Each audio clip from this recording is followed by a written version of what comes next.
The concert hall breathed like a living organism before the music even began.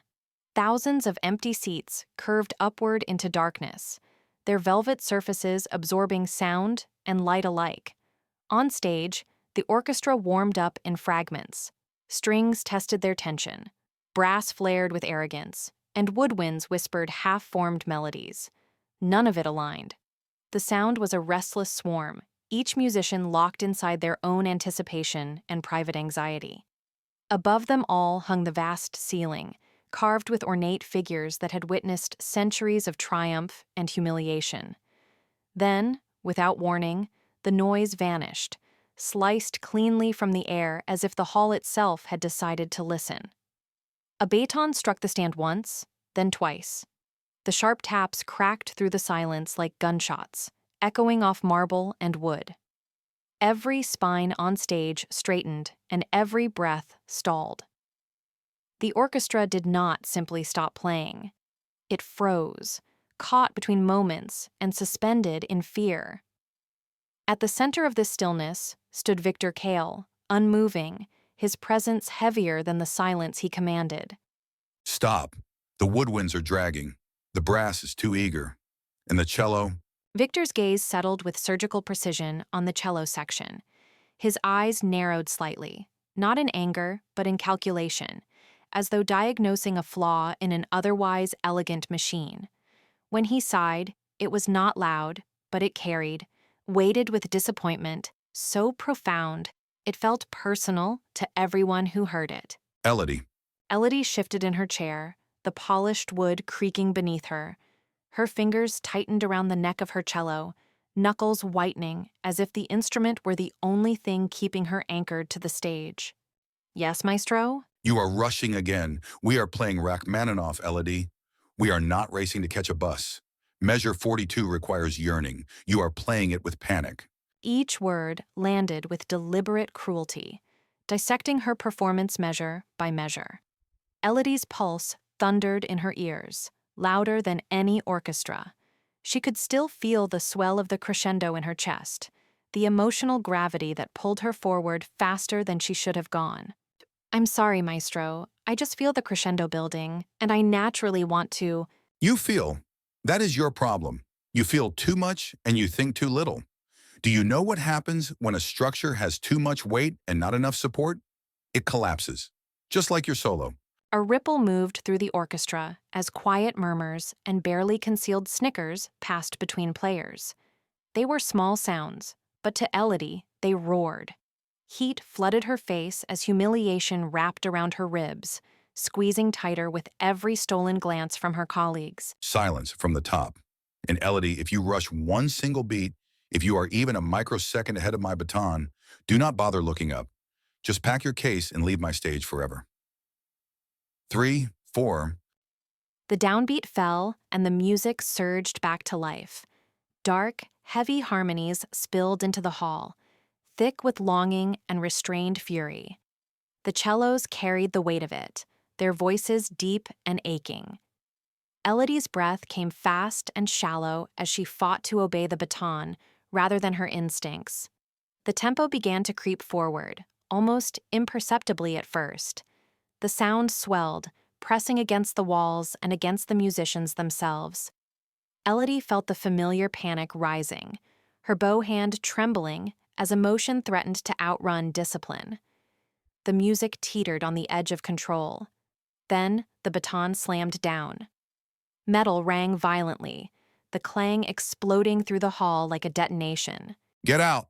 The music died instantly, cut mid-breath. A bow slipped from numb fingers and struck the floor with a hollow clatter. Victor's chest rose and fell sharply as he scanned the frozen orchestra, his fury fully unleashed. Everyone out. Rehearsal is terminated. You are all incompetent today. Go home. Chairs scraped back in chaotic retreat. Footsteps hurried, uneven and desperate, as musicians fled the stage with instruments clutched like shields. Within moments, the vast hall stood nearly empty, its grandeur reduced to an echoing shell haunted by fear.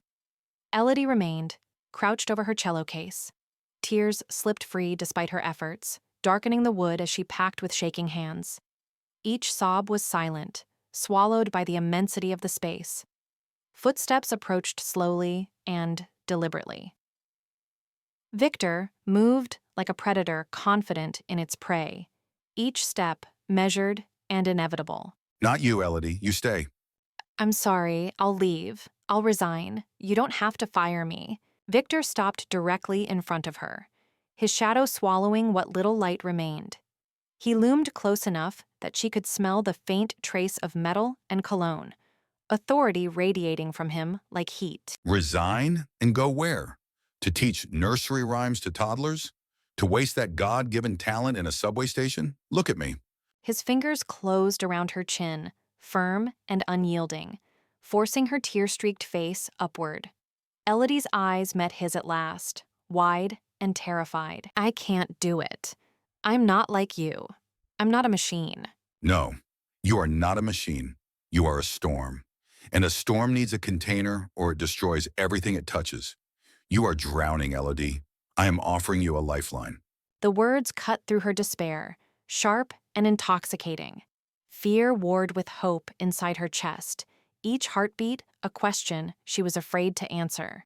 What kind of lifeline? Private instruction every night at my estate. I will break you down measure by measure, and I will build you back up into a virtuoso. But be warned, I am not a patient teacher. I am a tyrant. Do you accept? The silence that followed was suffocating. Elodie's entire future seemed to hang between his words, trembling like a note held too long. If I say no, Then you walk out that door and your career ends today. Choose. her hands clenched at her sides, fear, ambition, and desperation tangled together until they were indistinguishable. I accept. The arrival was announced by weight and wealth at once. The dense, cushioned thud of a luxury car door sealing shut, followed immediately by rain battering the roof in relentless sheets. Water drummed against metal and glass with obsessive insistence, each drop amplified by the surrounding night. The storm wrapped the vehicle in a private cocoon of motion and sound, isolating its passengers from the city beyond, as if the world itself had narrowed to rain, breath, and the expectation of what waited inside. A massive metal door began to unlatch, each internal mechanism disengaging with deliberate slowness. The airtight seal resisted for a heartbeat longer than comfort allowed, then finally broke, exhaling a muted pressure change that could be felt more than heard. It was the sound of separation, outside from inside, chaos from control, marking a threshold crossed not casually, but with intent. Inside the chamber, silence was not merely the absence of noise. It was a physical presence. The air swallowed sound before it could reflect, leaving no echo, no reassurance of space. Concrete walls pressed inward despite their distance, and the floating floor seemed to deny gravity its usual certainty. The quiet closed around the body, tight and intimate, inducing a faint panic that came from having nowhere for sound or thought to escape. My ears. They popped. It is so quiet in here? This is the soundproof chamber. Double-walled concrete, floating floor, acoustic foam. Here the world does not exist. Only the sound exists. Victor removed his coat with practiced economy, the rustle of expensive fabric unnaturally loud in the deadened air. The garment whispered of privilege and authority, of rooms where commands were obeyed without question. As he set it aside, the silence reclaimed the space instantly, as though even that small sound had been an intrusion, quickly corrected. Set up your cello. Elodie moved to unpack, her hands careful and almost reverent as she released the instrument from its case. Each latch clicked with exaggerated clarity, every movement magnified by the chamber's refusal to disguise reality.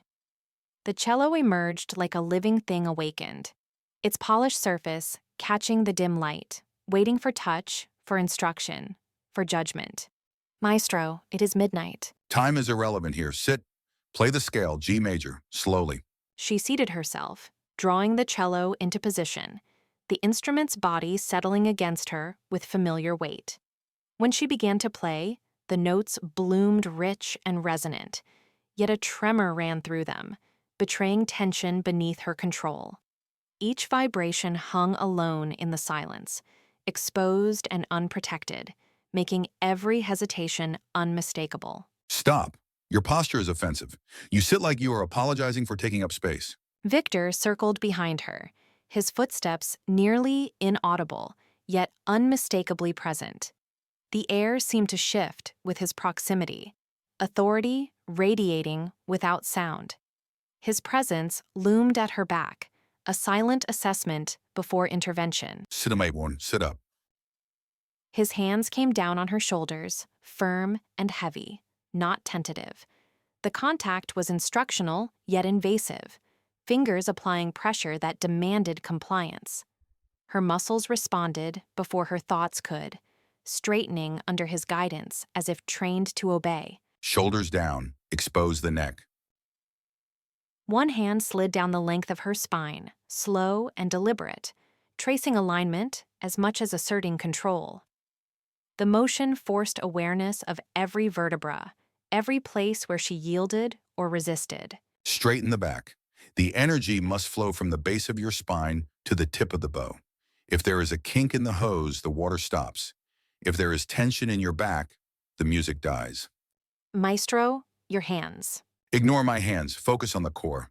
He moved to her side, fingers closing around her left elbow with corrective precision. The grip was neither gentle nor cruel. It was exact, reducing her limb to a lever to be adjusted. Higher. You are collapsing. A gentle kick nudged her foot outward, subtle yet unmistakable, widening her stance. The adjustment grounded her, forcing balance and openness she could not retreat from. Legs wider. The instrument must rest against your chest, between your knees. It must be part of your body. Right now you are holding it like a stranger. Embrace it. I feel exposed. Good. You cannot play great music while hiding.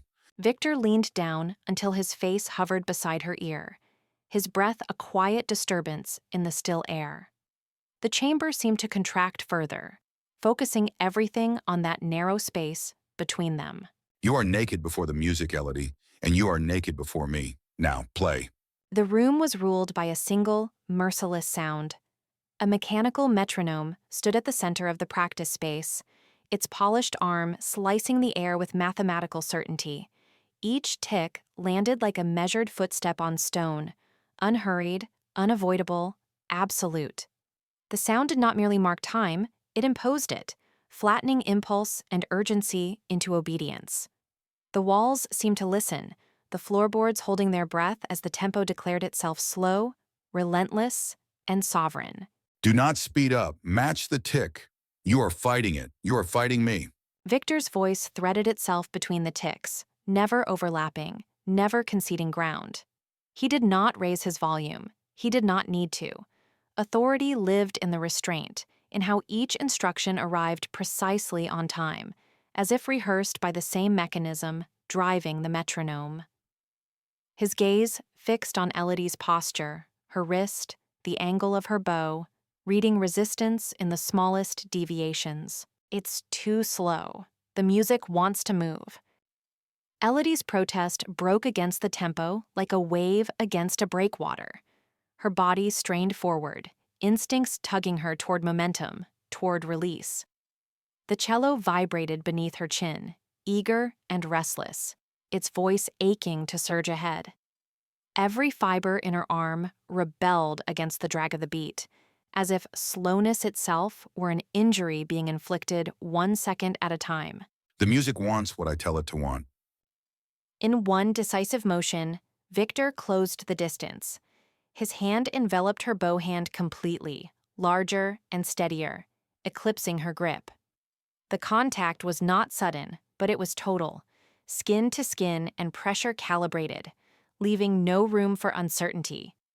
Control transferred not through force alone, but through certainty, his fingers correcting her angle, his palm anchoring her movement to his will. Surrender control, Elodie. Let me drive the bow. He guided her arm along the string, and the sound transformed. The note stretched outward, elongated and luminous, drawn so slowly it seemed to ache under its own beauty. Time thickened. The air vibrated with a resonance that demanded patience, punishing haste and rewarding restraint. Each inch of movement became deliberate, every fraction of sound earned rather than taken. Feel that? That is tension. You want to rush to the climax. But the beauty is in the delay. The beauty is in the holding back. Elodie's breathing began to change without her noticing at first. It fell into step with the bow's travel, in and out, measured and involuntary. Her lungs learned the tempo before her mind accepted it. The slowness burned, spreading through her shoulder and down her forearm, a dull insistence that demanded endurance rather than strength. It hurts to go this slow. Victor leaned closer as she spoke, his presence registering before his touch. His voice, when it came, carried a vibration that seemed to travel through her back and into the instrument itself, as though sound and body were no longer separate. He did not retreat from the intimacy of proximity. He used it, measuring her reaction as carefully as he measured the beat. I know discipline is pain, but look at the sound you are making now. It is rich. It is full. He pressed closer still, the space between them narrowing until it vanished. Elodie could feel the echo of herself through the cello's wood, the frantic insistence of her heartbeat tapping against the instrument's body. The rhythm betrayed her, faster than the metronome and louder in her ears than the note she was sustaining. I can feel your heart beating against the wood of the cello. It is racing. Why? The question hung in the air, weighted with expectation. Elodie's fingers trembled, not enough to break the note, but enough to make the effort undeniable. The room seemed to lean in, waiting, as if even the metronome had sharpened its attention, daring her to lose the beat. Because you are standing too close. Victor did not step back. He remained exactly where he was, immovable as the tempo itself.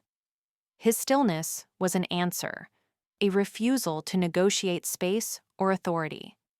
The warmth of him stayed, deliberate and instructive, leaving her no option but to continue within the conditions he had set. I am the conductor. I must be close to hear the vibrations. Keep playing. Do not stop until I say so. Even if your arm burns, even if your fingers bleed, you belong to the tempo now. The storm outside was not merely background noise, it was a living force, pressing itself against the walls of the conservatory. Thunder rolled in deep, bruised waves, vibrating through the supposedly soundproof room, as if the sky itself demanded an audience. Rain lashed the windows with frantic urgency, each impact a reminder that nature was unraveling beyond the fragile order of music and walls. The air felt electrically charged, heavy with anticipation, every breath carrying the metallic scent of rain and ozone. Without warning, the lights flickered like exhausted eyelids and then surrendered entirely. Darkness poured into the room, thick and absolute, erasing the familiar outlines of piano, chair, and music stand. The sudden absence of sight felt intimate and invasive, forcing awareness inward. In that void, the echo of the last note Elodie had played seemed to hover, unfinished, trembling like a held breath. Elodie's hands froze above the keys, muscles still humming with the memory of motion. The music cut off mid-thought, leaving behind a silence that felt louder than sound. Her body leaned forward instinctively, as if vision alone had been holding her upright. And now, even that support was gone. The power went out. I can't see the notes. Victor's voice emerged from the darkness, not as a direction, but as an anchor. He did not rush to fill the silence. Instead, he let it stretch, trusting it the way one trusts a well-worn truth. His presence felt closer without sight, his breathing audible, steady, unafraid. You don't need eyes. You have memorized this piece. And I am here. A sharp rasp cut through the dark, the strike of a match. For a heartbeat, there was only sound and smell, sulfur blooming in the air. Then flame caught, fragile but defiant, and a single candle bloomed into existence. Its light did not banish the darkness. It negotiated with it, carving out a small island of gold where shadows leaned close and watched. The candlelight revealed Victor's hands as he poured a drink, the amber liquid catching the flame and fracturing it into molten reflections. The whiskey splashed against glass with a soft, intimate sound, the kind usually heard late at night when confessions are easier and lies more difficult to maintain. Take a break, drink this. Elodie accepted the glass, her fingers brushing his briefly, the contact startling in its warmth. The scent of whiskey rose immediately, oak, smoke, and something older, something patient. She turned the glass slightly, watching the liquid tremble as thunder answered from outside. Whiskey? I thought you preached discipline. Victor exhaled slowly, as if he had been waiting years for the chance to say this aloud. He lowered himself to the floor beside her chair, the movement careful, betraying a weariness that went beyond physical fatigue. Up close, the candlelight etched deeper lines into his face, each one earned. Discipline requires relaxation, otherwise the muscle snaps. You did well tonight. The adagio was adequate. The word lingered between them, sharp and insufficient. Elodie felt it land not as critique, but as distance, and she turned slightly toward him, needing more than restraint, needing recognition. Just adequate? Victor lifted his gaze to her, really looking now. The candlelight softened him, stripped away the authority he wore so carefully. In that small, flickering glow, his eyes betrayed memory and longing, as if the music had unlocked a door he had sworn never to open again. It was stirring. You have a gift, Elodie.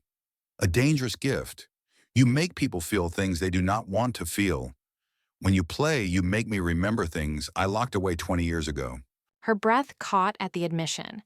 The storm outside seemed to lean closer, thunder punctuating the space between his words. She did not rush him. She waited, letting the silence do its work. What do you remember? Victor's jaw tightened. When he spoke again, his voice carried the weight of something carefully preserved and never healed. My wife, she was a violinist. She played with fire like you. It burned her out. She died of an overdose. She couldn't handle the silence between the notes. The confession settled heavily in the room. Elodie felt it in her chest, a quiet ache blooming where admiration had lived. She softened, her voice dropping as if loudness itself would be disrespectful. Is that why you are so hard on me? Because you're afraid I'll burn out too? Victor reached for her before he seemed to realize he was doing it. His thumb traced the line of her cheekbone with hesitant reverence, skin rough, touch careful, as though she were both student and memory. The contact sent a visible tremor through him, and he pulled back abruptly. I am hard on you because I want to make you fireproof. I want to build a structure around your fire so it lasts forever. I apologize. That was unprofessional. Elodie caught his retreating hand, her grip gentle but certain. The candle flickered violently, reacting as much to them as to the storm. Don't apologize, please. Touch me again. I've been lonely, Victor. The music is lonely. A low sound escaped Victor, somewhere between pain and surrender. He closed his eyes, as if darkness might save him from himself. But it did not. You don't know what you're asking. I am 54. I am a ruin of a man. You are 22. You are the dawn. If I touch you, I will stain you. Elodie did not hesitate. In the candlelight, her expression held neither fear nor innocence, only resolve. Then stain me. I'm tired of being white paper. I want to be written on. A few weeks had passed, enough time for anticipation to ferment into something sharp and heady. The fitting room was hushed and cocooned from the rest of the world, its walls padded with velvet panels that swallowed sound. Silk whispered as it moved, a soft, conspiratorial rustle that seemed to breathe with Elodie herself. The fabric slid over her skin like a second thought, cool and deliberate, making the air feel heavier and more attentive. The zipper followed as a slow, unbroken sound traveling upward along her spine. Each incremental pull sealed her more completely into the dress, narrowing her movements and correcting her posture until stillness was required. The sound felt ceremonial, as though this was not merely clothing but an initiation, and the room seemed to draw closer in witness. Stand still. Tonight is the gala. You are the soloist. You represent me. You represent the symphony. You must look untouchable. This dress is very tight, and the slit is high. It is designed to showcase the line of your leg against the cello. It is psychological warfare, Elodie. The audience must desire you before you play a single note. He placed his hands lightly at her waist and turned her with measured precision until she faced the mirror. In the glass, Elodie saw herself framed by Victor's presence behind her, the dress sculpting her into something sharper and more deliberate. The reflection confronted her with the version of herself the world was about to meet. Look at yourself. I look older, dangerous. You look like a queen. Victor reached for the necklace, resting in its velvet cradle, diamonds catching the light with a cold brilliance. As he lifted it, the room seemed to hold its breath, the weight of the piece promising authority and expectation. Lift your hair. She raised her hair and exposed the vulnerable line of her neck. The metal touched her skin with a chill that drew a sharp inhale.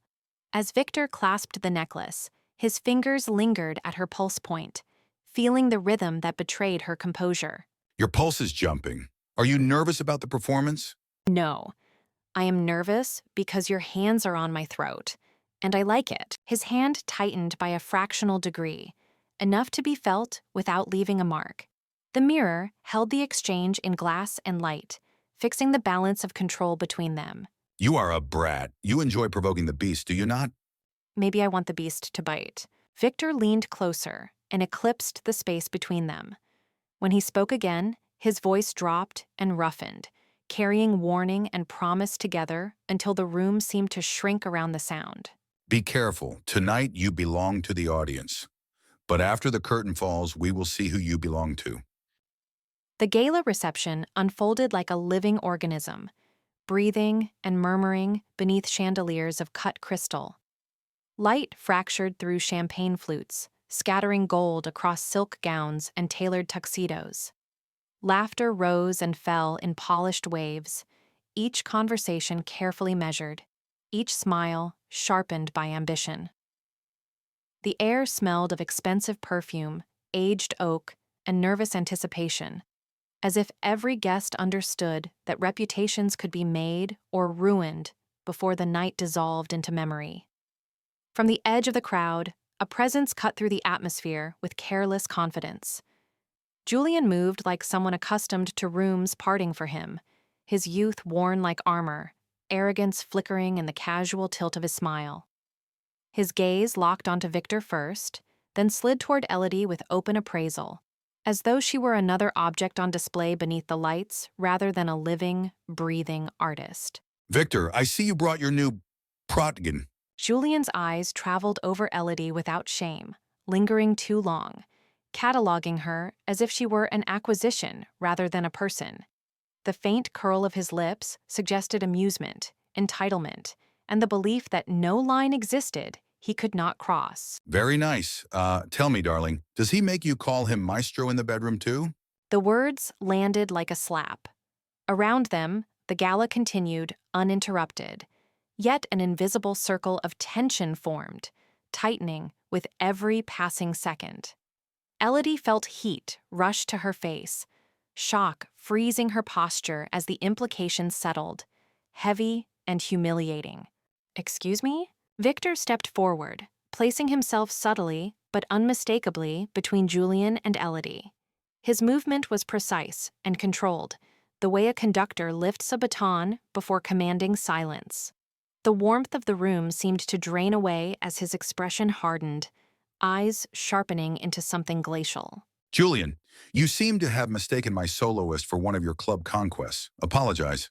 Julian laughed, the sound light and dismissive, though a flicker of irritation passed through his eyes. He rolled his shoulders as if shrugging off an inconvenience, refusing to acknowledge the shift in power pressing down on him. Relax, old man, it's a joke. Everyone knows why you hired her. She's young, she's broke, she's pretty. Classic Victor Kale move. The moment snapped. Victor's hand shot out, fingers closing around Julian's wrist with surgical precision. The pressure was immediate and merciless, drawing startled glances from those closest before discretion forced their eyes away. She is hired because she can play circles around your first chair cellist while sleeping. She is a genius. And if you disrespect her again, I will break your fingers one by one, and you will never play the piano again. Do we have an understanding? Victor leaned in just enough for the threat to belong solely to Julian, his voice lowered with lethal calm. It was not bravado, but a promise delivered with the certainty of a man used to being obeyed. Yes, let go. Victor released him abruptly. Julian stumbled back, clutching his wrist, humiliation burning brighter than the pain. He said nothing more, retreating into the crowd, his earlier arrogance stripped bare. Scram. Victor turned toward Elodie, the fury draining from his posture and replaced by focused concern. The noise of the gala rushed back in, yet for a heartbeat, the world narrowed to the space between them. Are you all right? Elodie stared at him, eyes wide and breath shallow. Her pulse thundered in her ears, a chaotic rhythm clashing with the elegance surrounding them as she searched his face. "You threatened him." I protected my asset. No one insults my orchestra. The words struck deeper than Julian's insult. Elodie's chest tightened as doubt and hurt stirred beneath the fading adrenaline. Is that all I am? An asset? Part of the orchestra? Victor's gaze dropped, lingering briefly before lifting to meet her eyes. The intensity there was unguarded now, heavy with something unspoken. You know you are more than that. Now, go play. Show them why I chose you.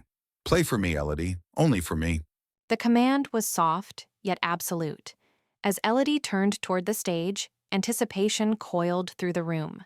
Behind her, Victor remained still, watching not as a patron displaying his prize, but as a man staking everything on the music about to be born. The concert hall existed in a state of suspended breath, a vast architectural lung holding in air for 2,000 people at once. The velvet seats, the gilded balconies, and the chandeliers hanging like frozen constellations above all seemed to lean inward toward the stage. No cough broke the stillness, and no shuffle of feet dared disturb it. The silence was not empty. It was dense, heavy with anticipation, pressing against the skin and ringing louder than sound itself. Victor lifted his hand and tapped the stand, a small and precise gesture that somehow cut through the enormity of the hall. The sound was barely audible, yet it landed with authority, like a key turning in a lock. That single motion gathered the orchestra, the audience, and the very walls of the room, aligning them toward the moment that was about to unfold. Breathe, Elodie. I am right here. I am the net. You can jump.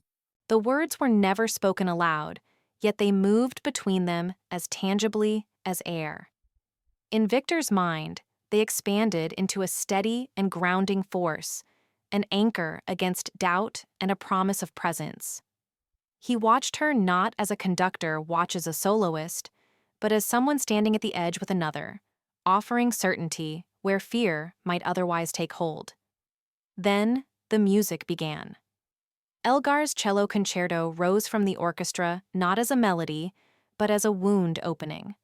The first notes carried grief, restraint, and a quiet fury that seemed to seep into the hall's very bones. It was mournful, but also unyielding, powerful in its refusal to look away from pain. The sound spread outward in slow waves, finding every listener and claiming them. Elodie drew her bow across the strings, and the cello answered with a voice that was raw and unguarded.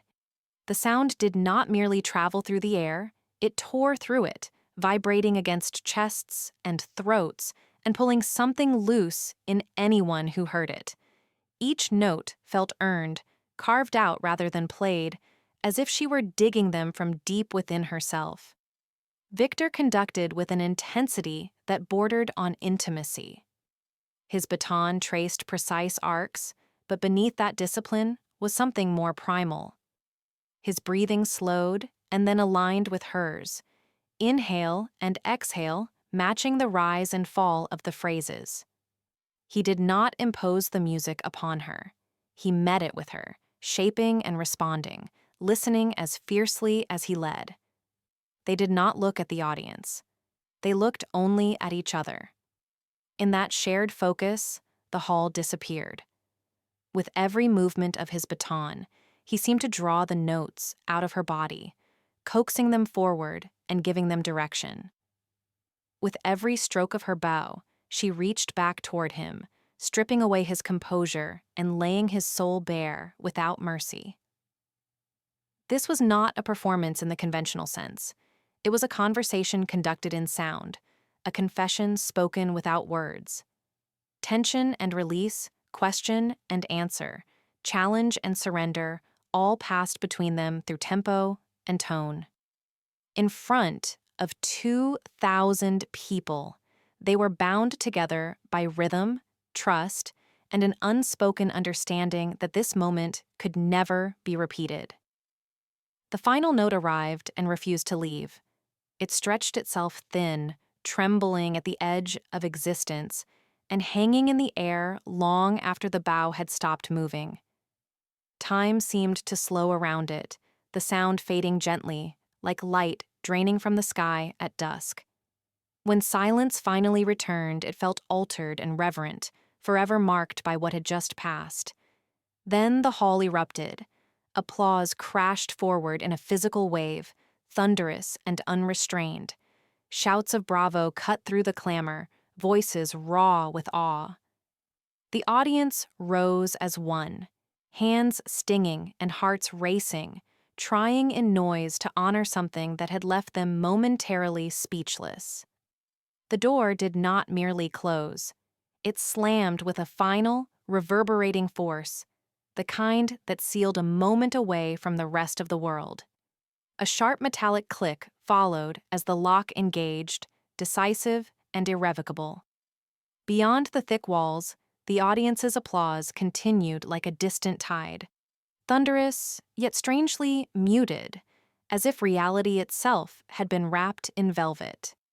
Inside the dressing room, the air vibrated with leftover sound and heat, carrying the scent of rosin, sweat, and polished wood, a private echo chamber where the performance still refused to die.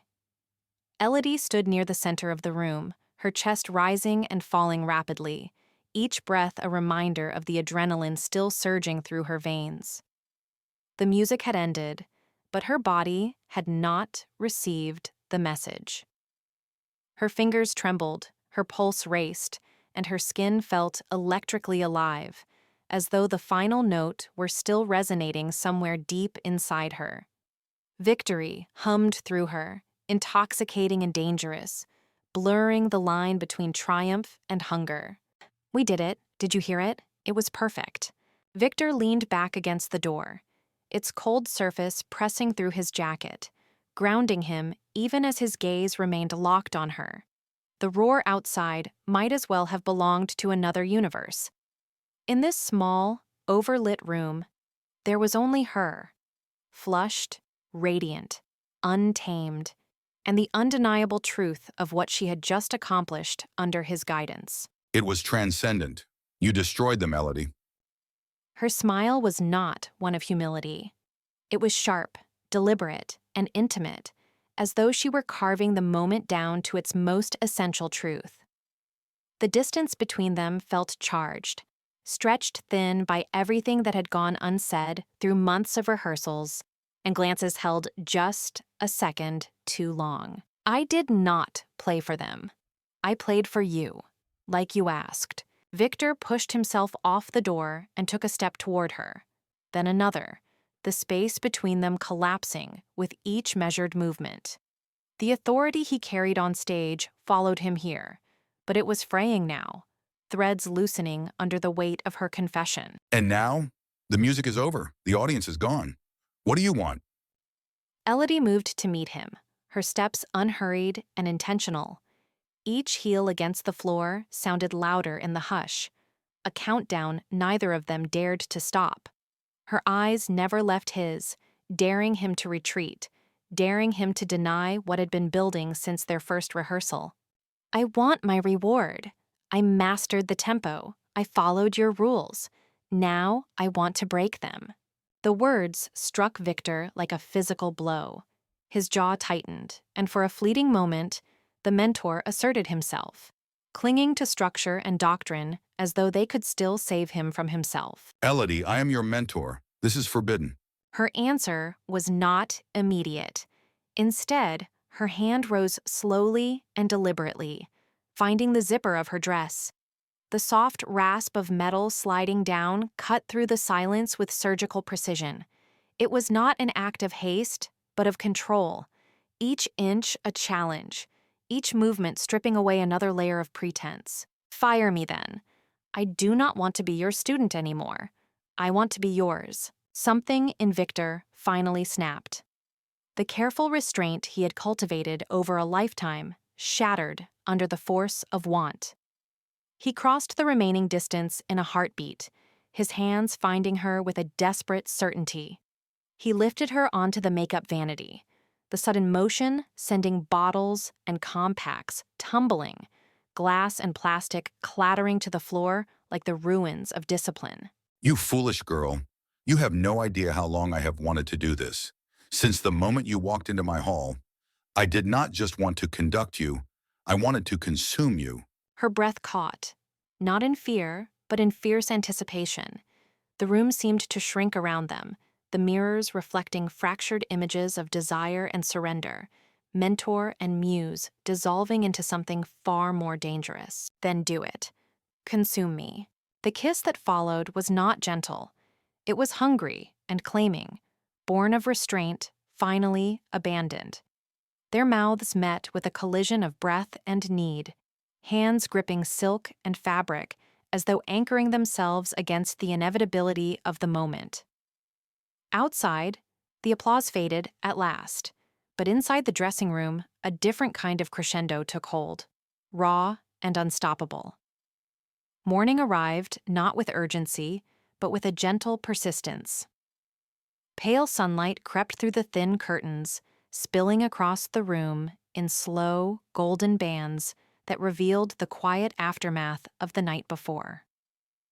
Birds sang outside the open window, their calls light and unguarded, as if the world itself had decided to forgive every mistake made in the dark.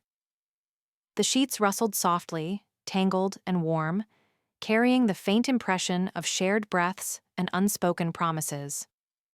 Time felt suspended here, caught between what had been and what was about to change. Victor was already awake and already dressed, standing by the window with a stillness that suggested resolve rather than restlessness. The morning light outlined his figure, sharpening the angles of a man who had spent a lifetime standing before orchestras, commanding silence with the smallest motion of his hand. Yet now, his posture was different, less rigid and more contemplative.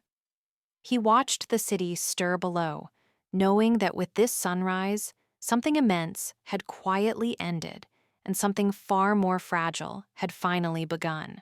"Victor, why are you dressed?" Elodie stirred beneath the sheets, the remnants of sleep clinging to her lashes. Her voice was soft and still, wrapped in dreams, and when she pushed herself upright, the sheets slipped down her shoulders in an unguarded, intimate gesture. Confusion flickered across her face, followed by a subtle tension, as though some instinct already sensed that this morning was not like the others. Her eyes found him by the window, searching his back for answers before he even turned around. I resigned this morning. The words landed between them with deceptive calm, like a stone dropped into deep water. They carried the weight of decades of rehearsals, applause, and relentless discipline compressed into a single sentence. Victor spoke without drama, but his reflection in the glass betrayed him. A man bracing himself, aware that once spoken, such words could never be taken back. What? Why? Elodie sat up fully now, the last traces of sleep burned away by shock. Her heartbeat quickened, each pulse echoing in her ears. The Philharmonic was not just his job, it was his identity, his armor against the chaos of the world. The thought of him stepping away from it felt impossible and almost frightening, and she searched his face for a crack, a sign that this was some elaborate misunderstanding. Because I cannot be your conductor anymore. I cannot be objective. When I look at you on stage, I do not see a cellist. I see the woman I love. And that is unfair to the music. Victor finally turned to face her, and in his eyes was a vulnerability no audience had ever been allowed to witness. Each sentence stripped away another layer of the man he had pretended to be for so long. Music, once his sanctuary, had become compromised by feeling, by the way his breath caught when she played, and by the way his heart ignored tempo and theory in her presence. To him, objectivity was sacred, and losing it felt like a betrayal not just of his profession, but of the art itself. "So you are leaving me?" The question escaped her before she could stop it, sharp with fear, despite her attempt at composure. In that moment, all her triumphs and all her confidence on stage meant nothing. She was simply a woman afraid of being abandoned at the very instant she had allowed herself to be fully seen. Her hands tightened in the sheets, knuckles pale as she waited for his answer. No, I am leaving the podium. I have enough money, I have a legacy, but I never had a life. I want to be your accompanist, Elodie. I want to play the piano while you play the solo. I want to support you, not command you. Victor crossed the room as he spoke, each step carrying him further away from the man he had been and closer to the man he hoped to become. His voice steadied, not with authority, but with sincerity. For the first time, ambition loosened its grip on him. He spoke of legacy as something hollow without love, and of success as noise without meaning. In offering to step back, to follow instead of lead, he was choosing a different kind of courage, one that required humility rather than control.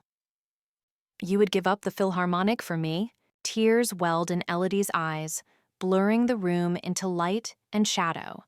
They were not tears of grief, but of being chosen, truly chosen, without reservation or condition.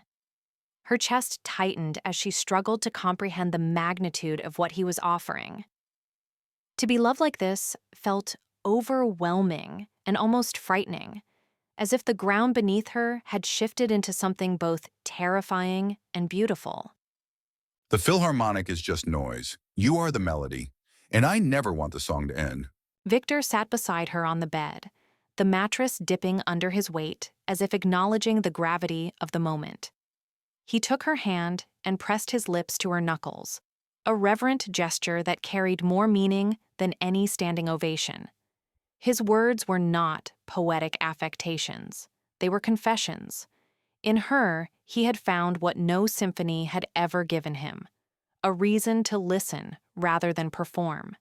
"Then let us make it a long song." Her answer came softly, but it resonated with certainty. It was an invitation not just to a future together, but to an imperfect and evolving harmony that would require patience, compromise, and faith. In that single sentence, she accepted not just his love, but the risks that came with it. Victor leaned forward and kissed her forehead, a tender and grounding touch that sealed the moment. Outside, the birds continued their song, unaware that inside this small room, a different kind of music had been composed, one without a score, guided only by trust and devotion. "I spent my life chasing perfection, precise time, and perfect pitch. But perfection is cold. She is messy. She is emotional. She is human. And she is the only masterpiece I ever needed."